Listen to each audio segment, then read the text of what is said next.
Guys, good morning. Kakadating ko lang ng shop and today meron tayong client from Nueva Vizcaya ba? Yes, ma'am. Yan, from Nueva Vizcaya, dinayo pa tayo ni Sir. At magpapadermal siya today. Marami na rin siyang tattoo and may mga piercing na din siya. So, na-try niyo na po ba magpadermal? Hindi pa po. Wala kayong idea sa pain? Wala. Masakit eh. Kaya tatanong. Siguro mga 3 out of 10.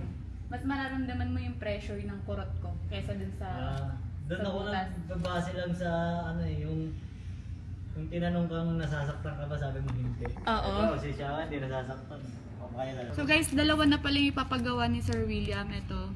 Magkaibang size lang siya pero unti lang naman difference. I think 5mm and 4mm to guys. So magsiset up na ako. Galing talaga kay Nueva Vizcaya ngayon o Pasig na?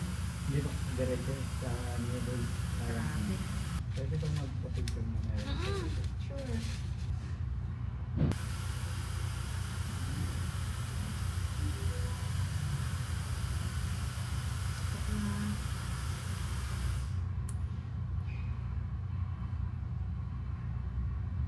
Ngayon, pa-picture daw muna.